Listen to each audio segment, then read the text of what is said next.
Welcome again to Behind the Why. Today we're going to take on a topic that everybody knows about and few people like to talk about, at least in public. That's the secret vice. Today we're talking about pornography. This is the Ray Ellis Podcast. Let's get behind the why. Hey, now before we get started in our conversation, I'd like to remind you, please go down and hit that subscribe button, hit the bell so that when we drop a new podcast, you'll get notified about it. Also, remember, we have a Patreon account and we have a new, what's that? Snapchat. Instagram account that we have. My daughter is the technical level. I know she's a millennial in the bunch. Instagram account attached. So we'll put all that on so you can check out what we're doing and stay in touch with us. So let's get to talking. Let's talk about pornography. Yep. Here we go. What is pornography? Pornography is any type of sexual image or words. Okay. So we want to make sure something sexually explicit, right? Something sexually explicit with the intent to arouse, to get you sexually aroused. Right. So we draw a line between perhaps maybe the Michelangelo sculpture David, which is captured in the nude, which is not intended for arousal, right, as opposed to what we might see, on a poster or something like that in the common market.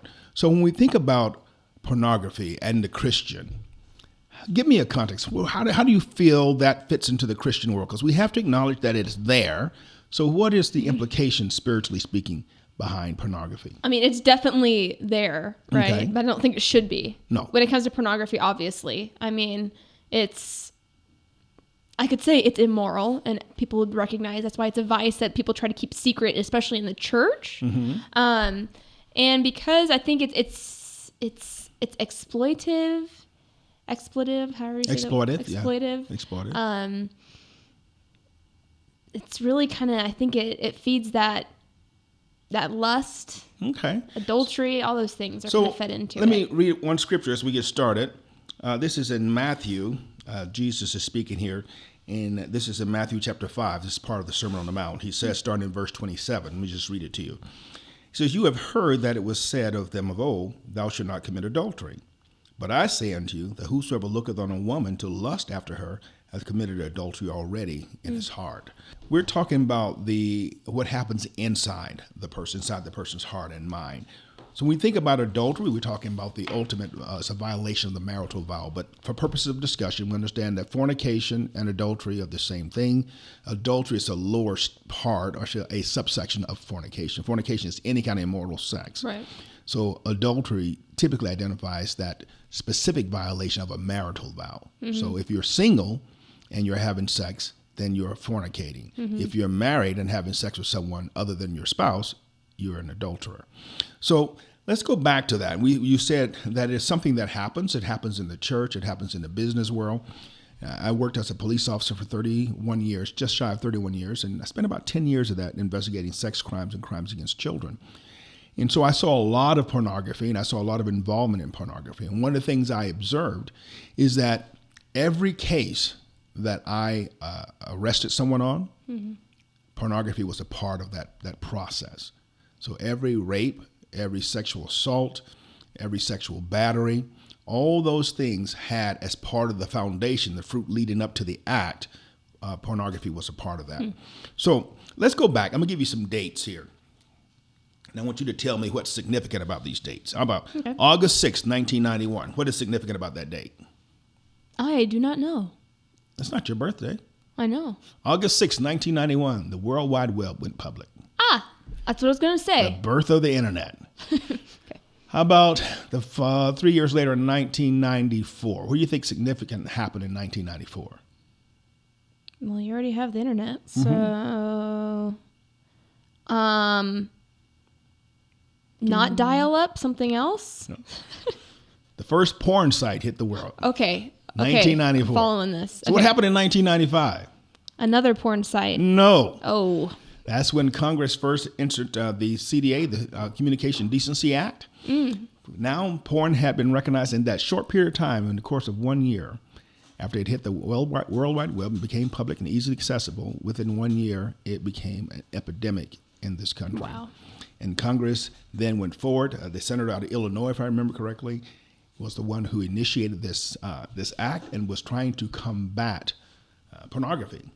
But so 94, the first porn site came on the World Wide Web. Oop, there it is. And then what year was it when this act was? 95, the following year. So in a year, it In a became... year. Wow. Here's some other numbers. I mean, Here's I some believe other it. numbers. I believe Here's some it. other numbers. This is really cool.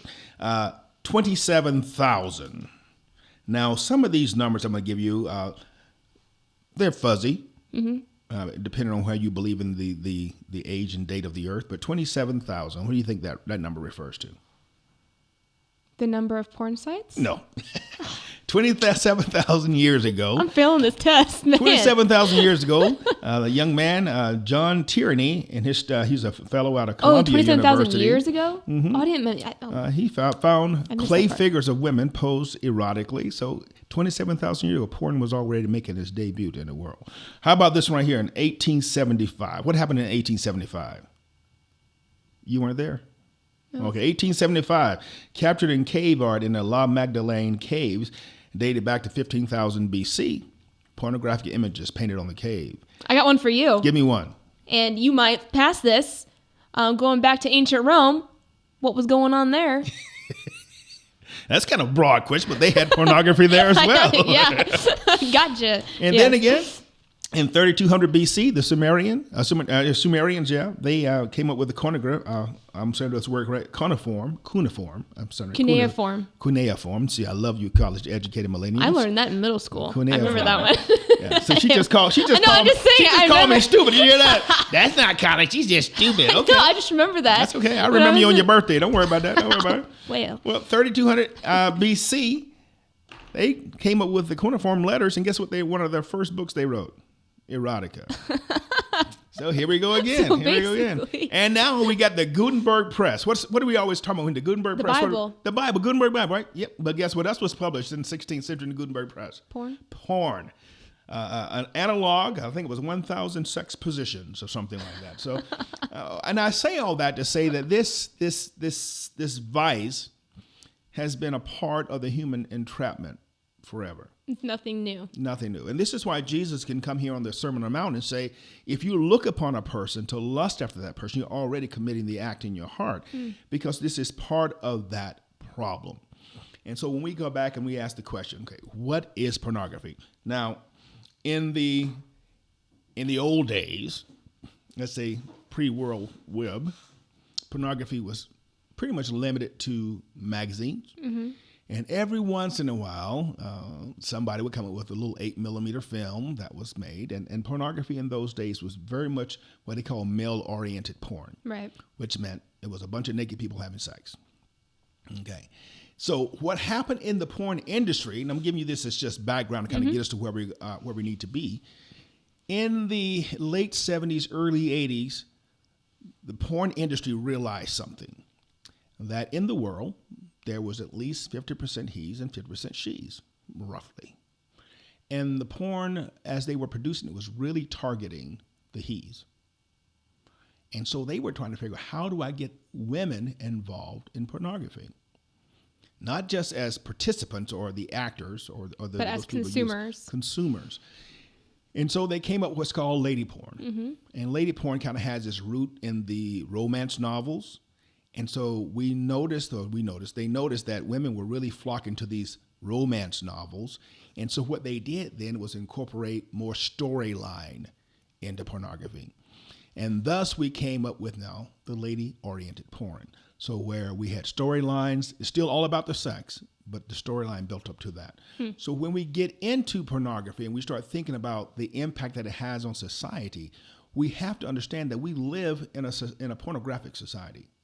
Think about all the different ways that you are exposed to porn. Now, remember what we said, it's sexually explicit for the intent of arousing you sexually to draw you into an action, either just mentally or eventually drive you into a physical action. So when we think about pornography on that expanded stage, how many ways do you see yourself being exposed to porn on a regular basis? All the time. I mean, commercials. I mean, there's some commercials where it's like subtle too, but it just has that.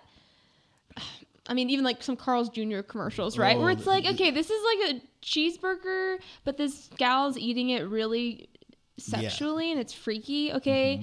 I think that is even just normalizing that kind of behavior. Right. So commercials, we see it, TV shows, even in school, some of the stuff we read. Yes. I'm like, you're purposely being sexually explicit, and it's unnecessary.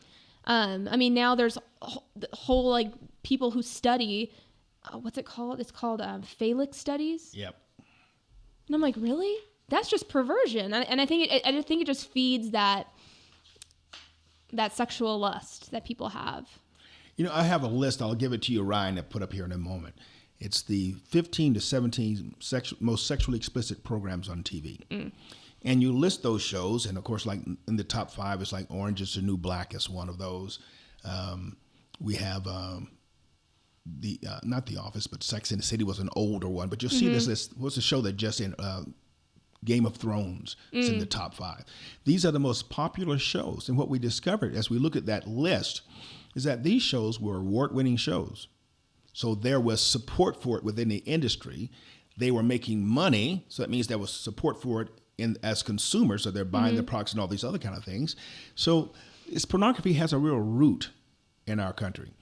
And how much money do you think porn generates on an annual basis? Probably billions of dollars. No, that's too easy.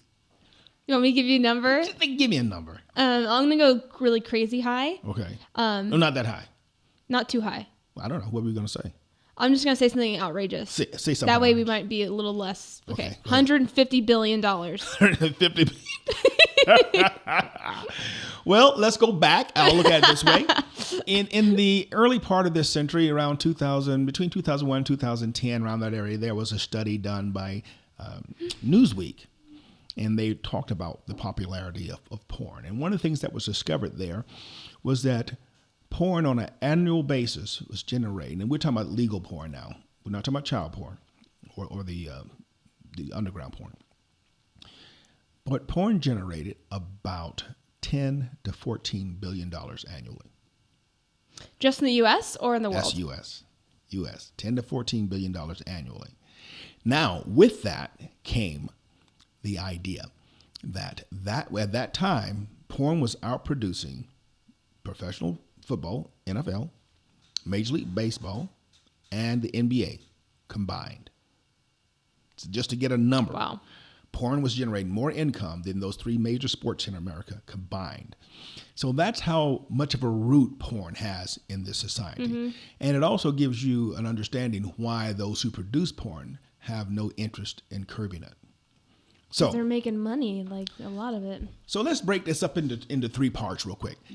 Let's talk about the first part. We're going to talk about how can you using porn affect someone else. So if I were to say to you, well, Jordana, I know you're using porn, but it hurts other people. What would your response to that be? Now, for its sake, she's not using porn. It's just a hypothetical, okay? So I don't want anybody to start writing in. So, how do you let your daughter do that? She doesn't. Okay, hypothetically speaking. How do you let me? Even if I did. Anyways. Yeah, okay. Hypothetically. That's what I wanted to say so bad. I'm an independent woman. I can be used and abused all on my own. Yeah, go ahead. What was the question? How can you, as a consumer, using porn affect someone else? Oh, the negative aspect of it.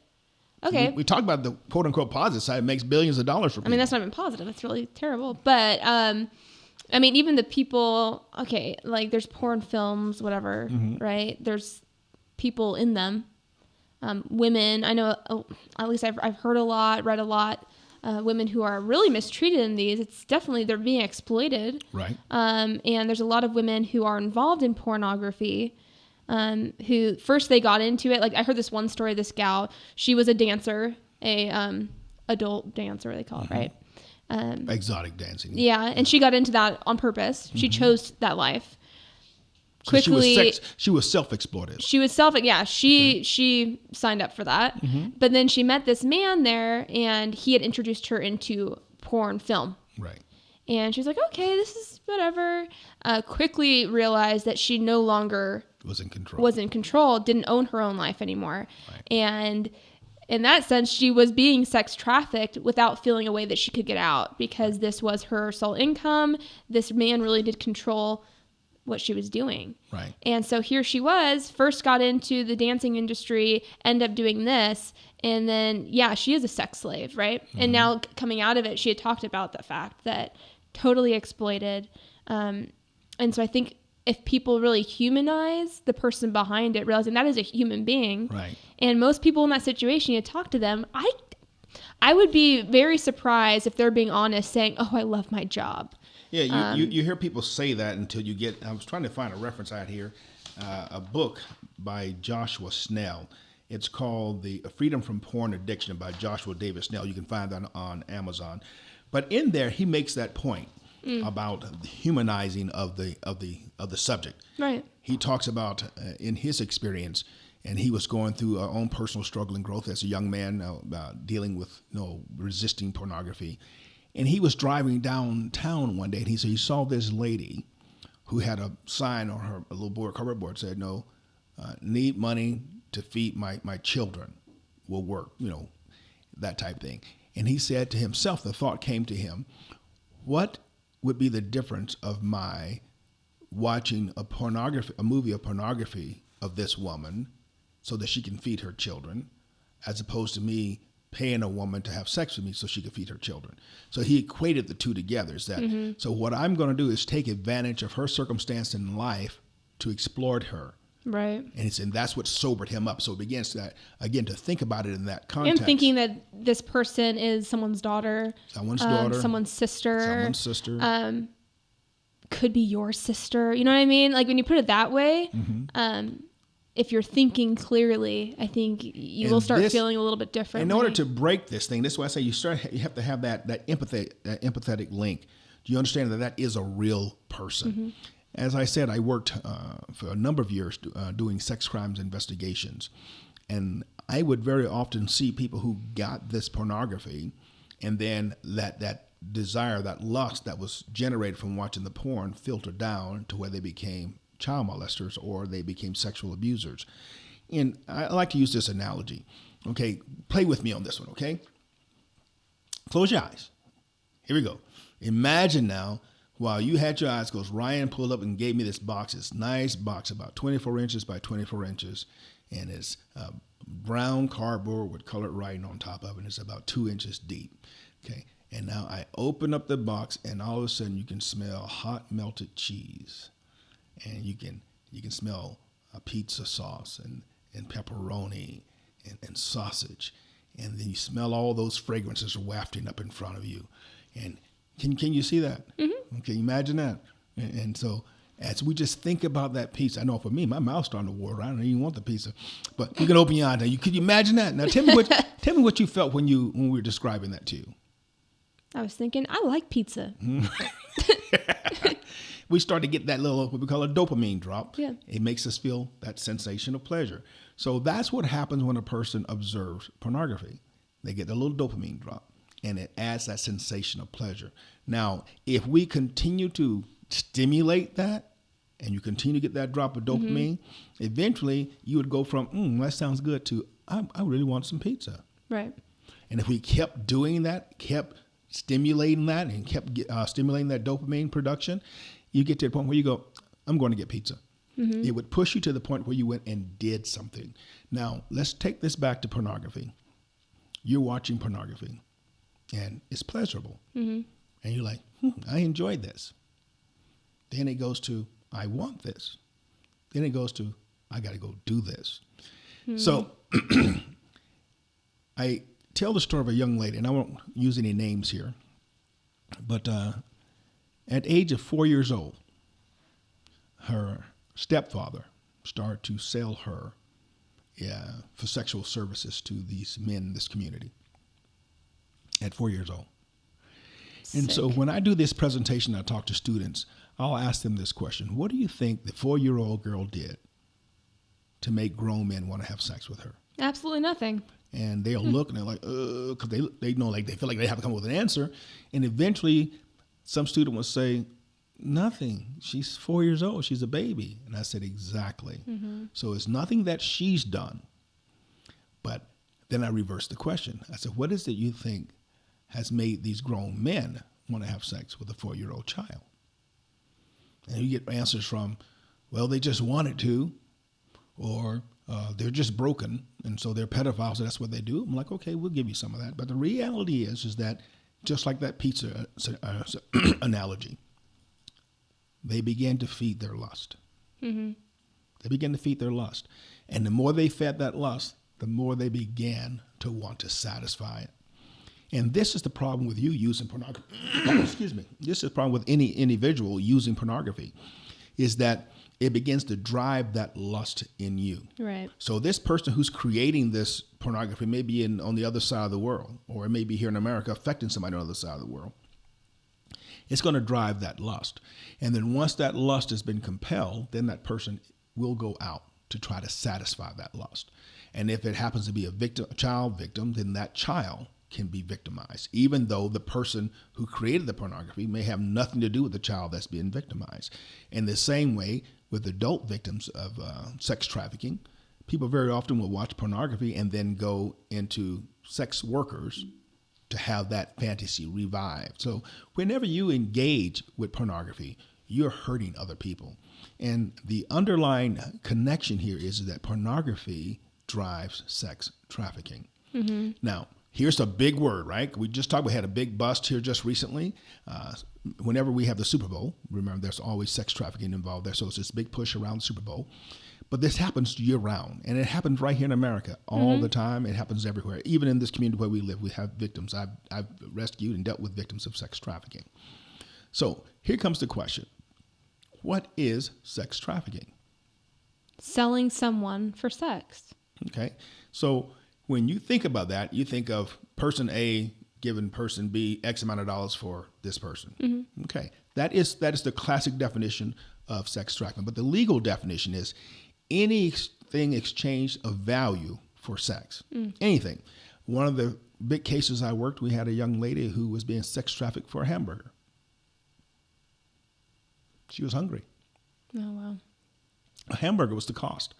And that takes me directly back to the example that Mr. Snell gave in his book. So sad. Would I exploit this person in order so they can eat? Mm-hmm. And it's like, well, yeah, it sounds really cruel if you said that, but that's exactly what you're doing. Right. Because that person who's performing in pornography very often is being trafficked. Mm-hmm. They very often are not in control of their lives. Right. And even the money they make is not all theirs. Mm-hmm. Here's the allure from the industry of pornography. There's a lot of money in pornography.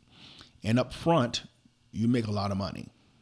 What's so disturbing about this is that porn is accepted in a lot of circles. So I talk to a lot of people, even in the university. It's just like a thing that, yeah, people watch porn.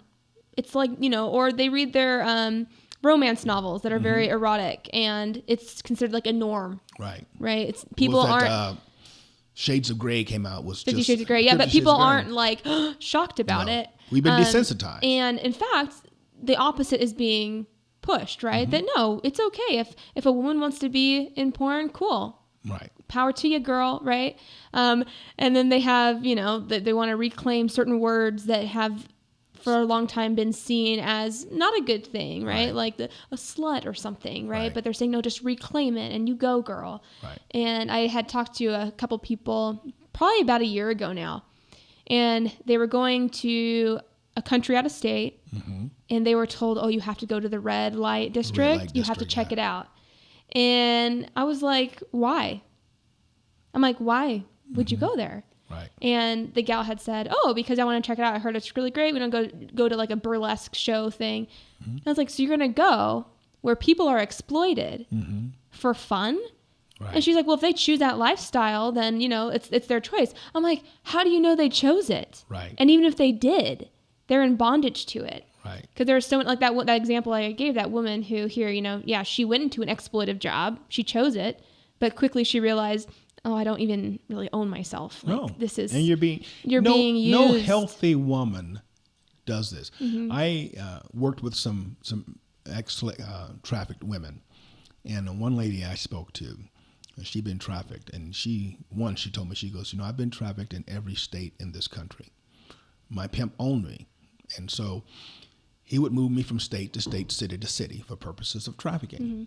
And she talked about when she was working for the 6 or 6.5 years it took her to get out of the industry, having sex up to 15 times a day with different men. 15 times a day.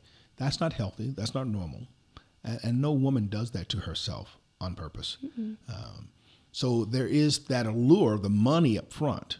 But what slowly happens, because just like TV doesn't show you the impact of this random sex, is that there are emotional ties. There are sexually transmitted diseases. There is rape. There is all those things that go along with it that makes this part of that seedy world that we're talking about, of pornography. So if you are supporting that, that's all of that is part of your supporting. I had a young man tell me one time he was going down to Las Vegas for some classes, some training, and he wanted to stay at this one hotel because on this certain floor of this hotel, all the waitresses were nude. And I looked at him. I said, "So, you going to support sex trafficking?" He goes, "What?" I said, "You going to support sex trafficking?" He goes, "No, this hotel, they all work on this certain floor and they're all nude. It's adult only. You go there and they're just..." I said, "So, you're going to go support sex trafficking?" He goes, "These are grown women. They're doing this on that." I said, "Would your wife do that job? Would your daughter do that job?" "Well, that's different." I said, "How?" "Because it's not your wife.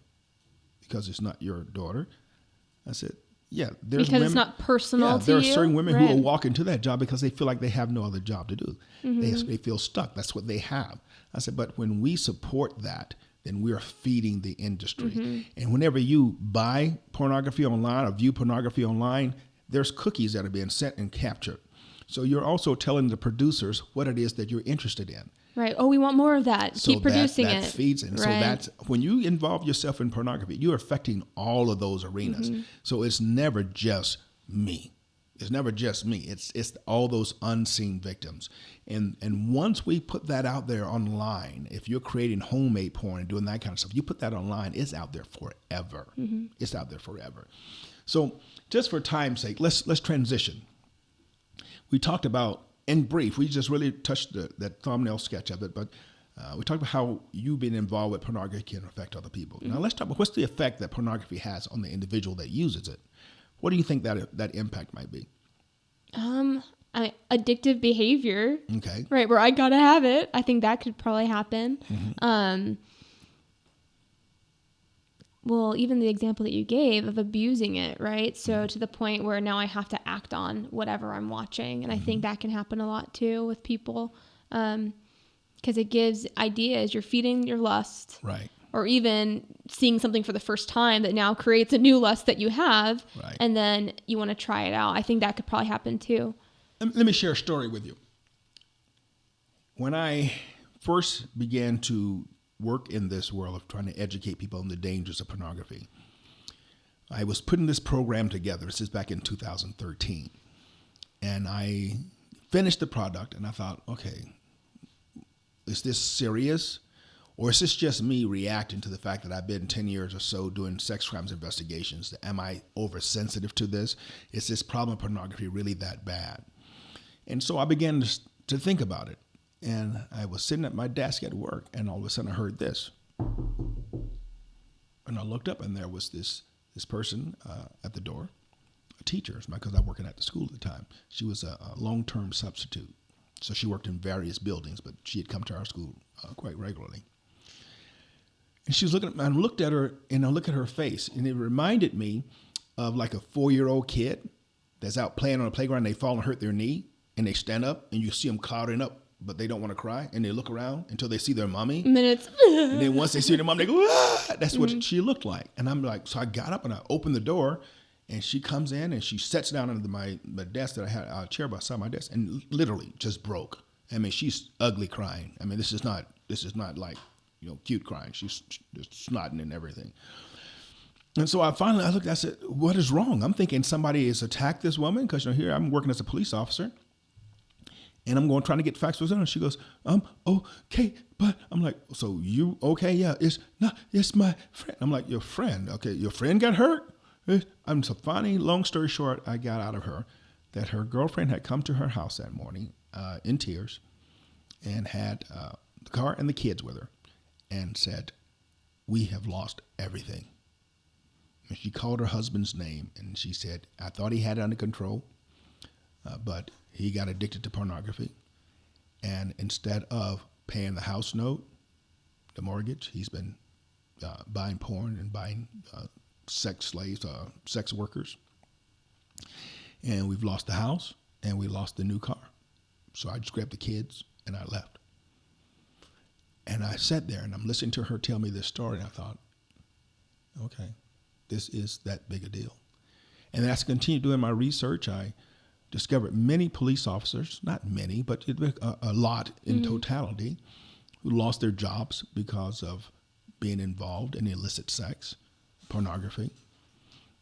We had a young man in the valley here who was at work and was fired eventually because he was surfing porn 6 to 8 hours a day instead of doing the job he was required to do. Because porn, and you said it earlier, porn is addictive. Right, and it's everywhere. I took a class in my undergrad, and our teacher, some teachers don't care if you use electronics, but he was very clear that if you have anything open, you're going to have to sit in the very front. Right. And he told us why. And he said it was because he had a student one time that always sat in the back of the classroom with his laptop open, but there was this glass behind him, and he noticed the kids watching porn during class. Right. During the school day, coming to school, and so he made a point to say, no, it's not going to happen in this classroom, because it is. I think it's definitely addictive. Now think about it this way: if I was let's think I'm a meth dealer. I sell meth, and I want to make you my customer. So how would I do that? How would I make you a customer? What do you think I would have to do to make you a customer? Give me a sample. Okay. So I take this big old giant bowl of meth, and it's high grade meth, and I just tell you, just stick your face in there and snort as much as you like, see how you like that. What do you think would happen to you? Okay, meth's really hard for me because I was like, I would not want to kill myself. So what do you think can would we happen? use like a different thing? Oh, that's cocaine. It's natural. It's not natural. You would die. Yeah, it would burn your brain out. It would kill you. Die. It would kill you. So in order to make you my customer, what I'd have to do is give you a little bit. A little bit at a time. I give you a little bit. And then I give you a little bit more. And I would watch you, right? I give you a little bit today, and you come, you like, oh, that was good. And I give you a little bit more, maybe a week later. And then eventually what would happen is you come looking for me. And when you came looking for me, then I would say, yeah, you can get more. It's going to cost you. And that's what we see. That's why it's so easy when you're online. Porn pops up everywhere. Porn pops up, flyer, emails. Oh, give me it. And it's just, and like, why are these strangers wanting me to view their nude pictures? It's not because we're friends. Not because we're buddies. Not because we had such a great time at the company picnic. They want me to view these pictures so that I can get hooked on them, so that eventually they can get into my wallet. That's what this is all about. Keep the market alive. Yeah. And so the more you do that, because the brain doesn't do pornography, the brain doesn't do cocaine, the brain doesn't do alcohol. Well, alcohol's a little different. But what happens is that what you get addicted. The disease is addiction. In this case, the drug of choice is pornography. In other cases, it may be cocaine or methamphetamine. You can even get addicted to a person. You get this dependent personality. Right. So if you have this dopamine stimulation mixed with what we call the P chemical and the rat gene that all works place in your brain, and there's a lot of sophisticated science behind it, but suffice it to say, when those things are working together, they incite in your brain a sense of euphoric sense that causes that same level of addiction that a person has when they get drugged on narcotics. So it's the same type of thing. So what we're talking about here is a substance, in this case, that is just as addictive as any narcotic, as cigarettes or alcohol. And if you get to the point of addiction, then what will happen is this: you will act out. Just like an addict, like for anything, right? I had this couple, it's been 20 years ago now, maybe 15. This is when I was first getting into sex crimes investigations. Maybe 17 years ago now, somewhere around there. It was a husband and wife. I was talking to them, and during this time of conversation with them, I discovered that they had gotten into pornography as a means to, quote unquote, excite their sex life. And this was a rare occasion that the husband said, I don't think this is good, we should stop. But his wife had got addicted. She had got addicted to pornography. So even though he had stopped and walked away from it, She had not. And he would leave and she would watch porn. Well, eventually, because of the cycle of addiction, it got to the point where watching the porn was no longer enough. It was no longer enough. And she eventually had to go to that next level. And this is what we found out from the science, is that women, when they get addicted to pornography, are 2 to 2 times more likely to act out than their male counterparts. And the reason that is because we work, right? In order for a male to have sex, he has to have the erection, all those things that go along with that in order to have sex. But if long-term use for a male increases his resistance to the drug, so to speak, then he needs more and more of it to get the same impact. In the same way, when a person first starts using drugs, they use a little bit and they get this incredible high. And they never get it again. They're chasing it for the rest of their lives. Chasing the dragon for the rest of their life. So and so then they have to use more and more and more and more. So by the time they get to the end of their life, or by the time they get clean, the amount that they're using, you're going, use how much? Because their resistance has grown so. And the same thing happens with pornography. Now, for the guy, the stimulation is still there, but the level to excite is so high because real life cannot compete with pornography. Because what happens is that every time there's a new image, there's another drop of dopamine. So you can click, drop, drop, drop, drop, drop, drop, drop. And that's every time you do that, it's another click. Real life can't compete with that. And so the brain gets so used to this height level of stimulation that real life won't stimulate him. That's why we have guys start getting into the perversion of sex. That's why they start using whores and prostitutes. That's why they get into child molestation, all this deviant sex, because they need that higher level of stimulation. Now, for the female, it's the exact, it works kind of the opposite, because the female is a receptor. She doesn't need to have an erection to have sex. She's a receptor. And so the acting out is easier for her. And so that's what we had in this case I was telling you about, where this guy would go to work and the wife then would get online and solicit partners for sex. And it had nothing to do with love. It had nothing to do with love. It was like a drug addict getting a hit of meth. Didn't even necessarily like the people she was hooking up with, but it was a need that was being driven in her. And so you have to imagine now being in a place of addiction with pornography. And here's the big rub. Here's the thing. The Bible says that sex sin is the only sin you commit with your body. So if it was methamphetamine, I could get away from meth. I can get away from cocaine. I can get away from alcohol or cigarettes. I can get away from all that stuff. But I cannot get away from my sexuality. So if you get addicted to pornography, that drug is right there with you all the time. And it's a hard beast to kick. It can be beat, but it's a hard beast to kick. And if you're a young person and you're starting to use drugs, pornography, the same thing is true with drugs, is that because the brain is still developing, then the addiction is deeper and it could take twice as long to get clear. Now, I'll give you, for the audience, what I'm talking about here. If you've ever gone driving and you're just, especially at night, it's daytime too, and you get that white noise, you just kind of zone out, just driving. That's what happens with pornography. It's that level of hypnosis, and it just sedates your brain, and it just kind of gets locked in. And that's the same thing that happens there. Back in it had to be in the early 80s, when a lot of the role-playing games were getting really big, and they start finding these kids dead in their chairs from playing role-playing games.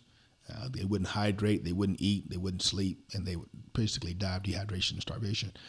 You mean computer games? And it's the same thing, because they got addicted. The addiction was so much stronger than their need for water or food. And we see that with people who use methamphetamine. They'll go for a week, and that's why you see them, they get all bony and skinny, because they're not eating. All they want to do is use the meth. And so pornography affects the brain the same way. And so when we start using pornography, we got to understand that we're opening ourselves up to that world of darkness. You're supporting an industry that's whole purpose is for the exploitation and destruction of human lives. You're supporting it, you become part of it. Secondly, you open yourself up to the physiological deterioration that comes with being addicted. And you put your family at risk, your children at risk, your wife if you're married, your son, your husband. You put all those people that you love at risk because of that addictive behavior. Plus, if you bring a drug into the house, there's a chance that someone else may pick up the same habit. Now, we've talked about the the effect of pornography on other people when you use it. And we talked here briefly about the impact that it has on you. Now let's talk about the law, or should I say I'm going to combine this in twofold, the natural law and the spiritual law. In the natural law, pornography is legal as long as nobody's being hurt or injured, and if you're above the age of 18, it's legal. Now the problem comes is if you're not 18. If the person being videoed is not 18, then it becomes child pornography. And in the day, we all have cell phones and whatnot that we use, right? And it's very common to send sexually oriented images, and we call that sexting. That's a phrase that was coined by, I think, the industry because it sounds better than saying child porn. Mm-hmm. If you tell somebody, hey, send me sex me up, it sounds a lot better than, hey, send me some child porn. So that's the danger we find with our juvenile population is they're sending these images, creating these images because it's very innocent. You're at home, not innocent, but it feels very safe. You're at home, you're taking these pictures and you're taking these videos and you send them to your BFFs. But you don't understand there's a multiple level of violation of law involved there. You cannot create or possess child pornography. It's like cocaine. If I had this and it has cocaine inside of it, the law says I don't have to be willing to use it. I don't have to be wanting to sell it. It's possession. The mere possession of it is a violation of law. Mm-hmm. And so if you have child pornography, that's a felony. It's a felony. If you manufacture it, that's a felony. If I disseminate it, I give it to someone else, that's a felony. It's even against the law when it comes to children.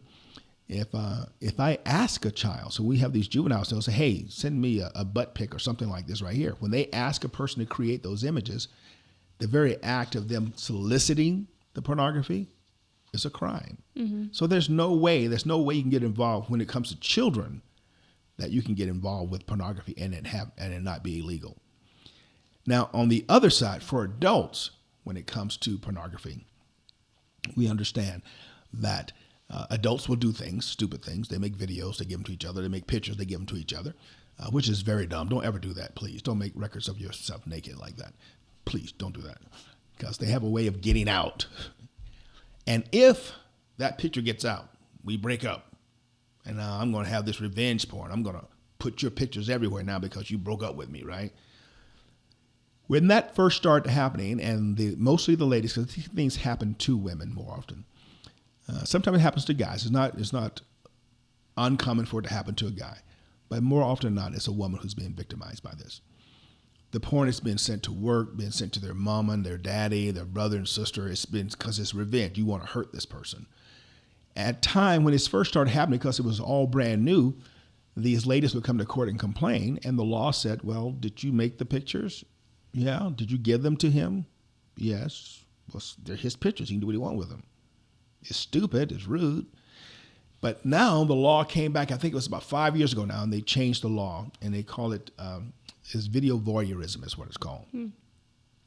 Where if you take the pictures of another person that was intended to remain private and you show those pictures to anybody other than that person without their permission, it's a felony.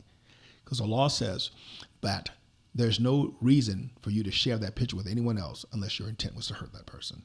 So we call that the girlfriend law because it was designed to protect those women who was in those vulnerable positions. So that's just a physical law. But then we talk about the spiritual law. You get this darkness inside yourself and you get addicted to it. Now, when you're living in a bad place, what do you think some of the emotions that come along with that are? Sadness. Sadness. What else? Loneliness. Anger. All those emotions rolled up in there. And one of the driving forces behind that also comes in with that anger, with that loneliness and sadness is shame, because I know that I'm doing something I shouldn't do. So you have to carry that around with you. Now, let's go back to the Bible. So we know that if we're looking at these people and we're lusting, that it's a sin. And what's the only way to get rid of sin? Jesus. Yeah, you have to repent. Mm-hmm. You have to repent. And so shame keeps you from repentance because I don't want to confess that. I don't have to go to my wife and say, hey, I've been using pornography. I don't want to go to my husband and say, I've been using pornography. I don't want to express that or expose that part of myself. So the shame causes me to shrink back into darkness. And if I stay in darkness, then I'm going to find myself consumed by it. And that's what we have, especially amongst our teenagers, Juvenile suicide is at an all-time high. Here in the state of Idaho, where I live, juvenile suicide is in the top 5% the last time I checked of the nation. A lot of kids are killing themselves in this state. And so what we find a lot of times that has to do with the results of bullying and things like that. But more often than not, we find a combination there too that links, not every time. Now, I don't want to get it wrong, so I don't want people getting me out. A lot of times we find a link in there that's been some pornography created that led to the shame, that led to the fear that what if my dad finds out, what if this happens? And then instead of dealing with those issues, the children decide to kill themselves. So there's a lot of implications that are involved with this whole industry. And then when you think about the fact that we live in a pornographic society, you can't watch television without seeing porn half the time these days. I grew up reading comic books. And one of my favorite comic books was Luke Cage, Power Man. And so when the DC Universe started making all these, I'm like, wow, this is going to be really great. Power Man and Iron Fist were two of my favorites, And they made both of those. I'm like, oh, yeah, I'm ready. It wasn't 4 or 5 episodes before Iron Fist became pornographic. Mm-hmm. And when I mean pornographic, I mean on set, on movie, having sex. That's pornographic. Now, it's not advertised as a pornographic movie. Mm-mm. It's advertised as a superhero movie, and it's played on TV. But in that movie, there's pornography. There's people having sex. And then Luke Cage, Power Man, I'm like, okay, I'll watch this one instead. First episode, I got like 15 minutes into it. I'm like, you kidding me? And so you see it, it's there. Okay, now what do? Do I make excuse for it and keep watching it? It's only for about 30 seconds, and it's 30 seconds out of an hour show, or 2 minutes out of an hour show. That's not the problem. The problem is that it's there. Right. And so for me, the question becomes, I just get it out of my house. We just won't watch it. But here's the problem, is that if you as an adult are sitting down watching these types of shows and your kids are watching, especially if your kids are watching with you, then there's a whole bunch of permission given to that. Mm-hmm. And what you do a little, your kids will do a lot. And even that little that you get sows seeds in you. Just like the person who uses just a little bit of meth, it sows seeds. And eventually you get to that point where that little bit of meth can become addictive. And then you got to have more. And that's the problem with pornography, is that it sets you up in this cycle where all this life and joy is promised, but all it really does is destroy life. All it does is suck the life out of you. Right. It doesn't give you life at all. So that's the problem with pornography. And that's chiefly one thing from the guy perspective. Another thing we've been looking at, I just touched on it briefly, is that one of the fastest growing markets of pornography is females. And it's designed to destroy females. The problem with being a female and being addicted to pornography is that it's a double-edged blade. Is that 90 to 95, 98% of pornography you're going to see is going to be somebody doing something to a woman.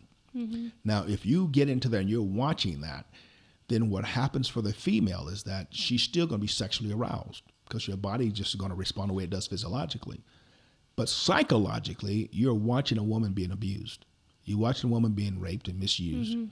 And yet, at the same time, you're deriving sexual pleasure from watching that. So it turns out to be a very double-edged blade for women. And what happened is that it cuts back because now she feels complicit in the abuse of this other female. So it affects women differently than it does men. That's a different side of blindness or dullness or shutdown of the mind that has to take place. Unfortunately, you can never do that completely. And so you wind up living with that deeper shame that can drive you deeper into the recesses of pornography.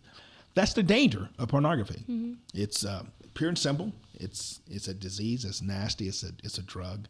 And it's a vice that's been with us, depending on which calendar you want to use, old Earth or young Earth, since Adam and Eve left the garden. People have been into pornography. The problem is that it's that big because the sex is such a dominant part of who we are, that it can destroy your life. Mm-hmm. And it's no mercy in it. It's no mercy. So that's our conversation on pornography. I hope it helped you out there today as we've been talking about what pornography is. It's anything, whether it's visual, whether it's written, cartoon, comic book, it doesn't matter. If the purpose and intent is to arouse sexual feelings and movements out of you, then it's pornography. And whether it's on TV or in the back alley of some big city, it's pornography. Whether it's on a superhero show or a cartoon or advertisement, doesn't matter. Even in music, you listen to certain music today and it's pornographic. So it's everywhere, people. It's everywhere. And so you have to be the filter of your mind. There is no device that you can buy that's going to override this pornography because it's everywhere. You have to be your own filter. And if you have children, you have to be their filter. Help them to learn what's right and wrong. Understand that when they use pornography, you use pornography. You're hurting other people. It's not just you. So there's a lot of people being victimized by what you're doing. Secondly, if you're using it, you're hurting yourself. It's just like a drug addict. The more you use it, the more damage you're doing to yourself. In the beginning, it feels good. It looks good. You can control it. You can manage it. The more you use it, the more control you lose. And lastly, and perhaps most importantly, it's a spiritual violation. It breaks the heart of God. And those things that break God's heart are the things that will cause destruction in us. Remember, God is perfect. He doesn't change. But when you break his heart, it's because you're destroying yourself, and God loves you. So how do you get out of this? Pornography, the use of pornography is a sin. How do we get rid of sin? We confess it as wrong. We bring it before God. We tell him that we know that we're wrong. We confess that we're wrong. We ask for help. And then you got to break the habit. Go to people that you can trust. Not another pornographer now. Go to someone who's walking above it, that you can be accountable to and get the help you need. And there's a lot of resources that you can find that deal with breaking bad habits. But as we say on all these shows, the key is to get behind the why. Why are you using it? Why does it appeal to you? Get behind the why. Well, thank you again for joining me and my daughter as we had this conversation on pornography. I hope it was beneficial to you and that you can break that cycle or help a friend break that cycle. Until next time, then, remember, trust Jesus and peace. Peace.